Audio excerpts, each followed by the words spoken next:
आप देख रहे हैं speed of times news. Kashi के नमस्कार, आप देख रहे हैं स्पीड ऑफ टाइम्स वाराणसी में महाअष्टमी के दिन 501 कन्याओं का पूजन कार्य संपन्न हुआ। आपको बता दें कि इसमें कई संगठनों और कई सामाजिक चेहरों ने बढ़ चढ़कर हिस्सा लिया और साथ ही क्या है कन्या पूजन का महत्व ये भी बताया गया। तो वहीं नारी शक्ति और मातृशक्ति को उनके कार्यों के लिए भी सम्मानित किया गया। आगे देखिए वीडियो में। वाराणसी से किरण शर्मा की रिपोर्ट।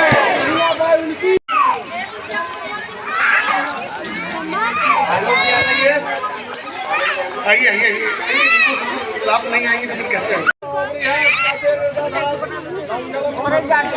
मंगलम गरुड़ाध्वज मंगलम पुंडरीकाक्षाय मंगलाय तनोहरि। सबसे ज्यादा हमारे देश में, चाहे वो सेना में हो, चाहे पुलिस में हो, चाहे किसी भी विभाग में हो, से क्षेत्रीय संयोजक बेटी बचाओ बेटी पढ़ाओ की। और सबसे पहले तो आप सभी को आज चैत्र नवरात्रि चल रहा का महीना, पावन मास चल रहा है। आप सभी को रामनवमी और दुर्गाष्टमी की हार्दिक शुभकामनाएं सभी देशवासियों प्रदेशवासियों को। और नारी शक्ति और ये कन्या पूजन को आप किस तरह से देखती हैं?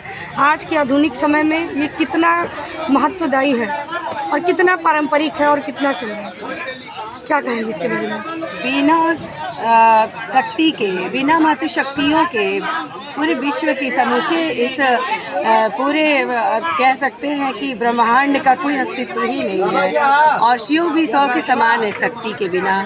तो हम यही कहना चाहेंगे, नारी शक्ति केवल एक दिन पूजनीय नहीं है, वो तो सर्वदा ही पूजनीय रही है। ईश्वर भी माँ के गर्भ से होकर आए, तो मातृशक्ति की तुलना तो देवताओं से भी ऊपर है। तो हम यही कहना चाहेंगे कि कन्याओं का पूजन करके हम समाज को ये संदेश देना चाहते हैं कि देखिए, ये माँ शक्ति का अंश है, माँ जगदम्बा का, जिसकी आप 9 दिन नवरात्र में पूजा करते हैं।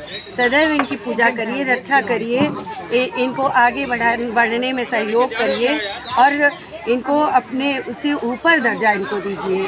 क्योंकि मातृशक्तियाँ देखिए, जब से ये गवर्नमेंट हमारे मोदी सरकार की आई है, तब से प्रधानमंत्री नरेंद्र मोदी जी और माननीय योगी आदित्यनाथ जी भी कन्या पूजन करते हैं और मातृशक्तियों को सर्वोपरि रखते हैं।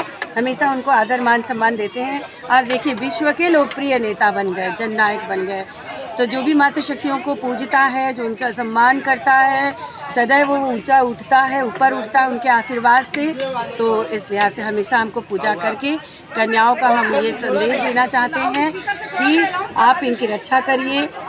और जो समाज में दुर्भावनाएं फैल रही हैं, उनको रोकने में भी मदद मिलती है। लोगों की विचारधारा भी बदलती है, परिवर्तित होती है पूजा पाठ से। इतना ये पावन माँ है कि माँ जगदम्बा पूरी तरह से विराजमान रहती हैं धरती के आभा मंडल पे। और भक्तजन महसूस करते हैं, यह एहसास कराता है ये नवरात्र का पावन पर्व कि मातृशक्तियाँ कितनी ज़्यादा ही सर्वशक्तिशाली और उनके बिना विश्व का कल्याण हो ही नहीं सकता। और ना कोई अस्तित्व है समाज का, ना ही कोई धार्मिक अनुष्ठान, ना धर्म है, व्रत है, पूजा है, तीज त्योहार, सब कुछ मातृशक्तियों से ही है। तो बेटियां हैं तो सब कुछ है। अपना परिचय बताइएगा। मैं भावना सिंह, सामूहिक रुद्राभिषेक टीम सारंगनाथ से हम लोग कन्या पूजन के लिए कुष्ठ आश्रम में आए हुए हैं। यहाँ पे करीब 300 कन्याओं का पूजन हुआ है। 251 का लक्ष्य रखा गया था, लेकिन कन्याएं बढ़ती गई तो वो बढ़ता ही चला गया और विधिवत सारी पूजा हुई है। उसके बाद नारी शक्ति का सम्मान हुआ है और ये हम लोग का हर साल प्रतिवर्ष होता रहता है। कितनी कन्याएं लगभग यहाँ पे पूजा किया गया? कितनी कन्याएं? 251 का लक्ष्य था, लेकिन वो 350 के करीब आ चुकी हैं कन्याएं। क्या उद्देश्य है ये इतनी कन्याओं का पूजा करना? लगभग ये प्राचीन से ही चला रहा है, आपके हिसाब से क्या उद्देश्य है? हमारे उद्देश्य ये है कि हम लोग नारी शक्ति का सम्मान करते हैं। कन्या पूजन हमारे देश या एक धर्म से संबंधित बहुत ही, आप कहेंगे इस समय नवरात्र चल रहा है, ठीक है, तो जो 9 कन्याओं की पूजा करता है, वैसे हम लोग जितनी कन्या आती गई हैं, करीब 350 कन्याओं का पूजन हुआ है। ये नारी शक्ति के लिए बहुत गर्व की बात है। आज यहाँ पे किस तरह का प्रोग्राम है? महारुद्राभिषेक काशी पीठ के द्वारा आज यहाँ पे अष्टमी के दिन 9 कन्याओं के पूजन के कार्यक्रम में आज 501 कन्याओं का देवियों का पूजन का कार्यक्रम कराया गया, जिसमें उनका भोग प्रसाद के साथ उन्हें उपहार दिया गया। माँ गौरी को काले चने का, भूगा और हलवा का ये प्रसाद उनको चढ़ाया जाता है और ये बड़ा सुविधाई होता है। तो आज इन कन्याओं को हमारी टीम के सदस्य, महिला सदस्यों के द्वारा महावर लगा करके, उनको कुमकुम लगा करके, माला फूल चुनरी अर्पित करते हुए प्रसाद का भोग और उपहार लगाया। ये बहुत ही दिव्य और भव्य कार्यक्रम रहा आज महारुद्राभिषेक। कितनी कन्याओं को यहाँ पे प्रसाद वितरण किया गया? करीब 501 कन्याएं यहाँ पे 2 वर्ष से लेकर 10 वर्ष के बीच में उपस्थित रही हैं। हमारे यहाँ कन्या पूजन का बहुत बड़ा महत्व है और 2 वर्ष से 10 वर्ष के बीच में ही कन्याओं का पूजन किया जाता है, जो अलग अलग रूपों में।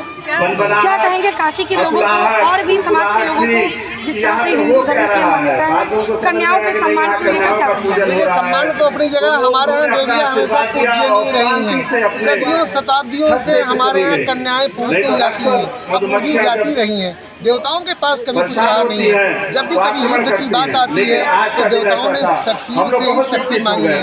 आज एकदम माँ दुर्गा का जो 9 रूप है, इन 9 रूपों ने मिलकर के ही सारा कुछ दिया है। चाहे वो भगवान राम को लड़ाई लड़नी पड़ी हो या किसी भी देवता को लड़ाई लड़नी पड़ी हो, तो वो हमेशा शक्ति की आराधना कर देवियों से ही शक्ति लिए है। अष्टमी है, सिद्धदात्री का दिन है। भगवान शिव ने भी तपस्या की थी, तो सिद्धदात्री देवी से ही उनको आशीर्वाद प्राप्त हुआ। क्या कहेंगे उन देशों को जो कि हमारे देश में तो इस तरह की शांति और एक कन्या का जो प्रचलन है पूजा का, उन देशों को क्या कहेंगे जहाँ पर आज युद्ध बने हुए, युद्ध का माहौल बना हुआ, अशांति फैली हुई, उन्हें क्या कहना चाहेंगे आप? देखिए, आसुरी शक्तियाँ हमेशा से प्रबल रही हैं और सदियों शताब्दियों से रही हैं। भारत भूमि एक ऐसी भूमि है जो हमेशा शांति का संदेश देता रहा है और आगे आने वाले दिनों में भी देता रहेगा। हमारे यहाँ महिलाएं बढ़ चढ़ कर हिस्सा ले रही हैं, चाहे वो सेना में भी आपने देखा, अपना जलवा दिखाया है। तो आने वाले दिन में हमारे देश की शक्तियाँ पूरे विश्व में राज करेगी और हमेशा सनातन धर्म की संस्कृति के रक्षार्थ खड़ी रहेगी।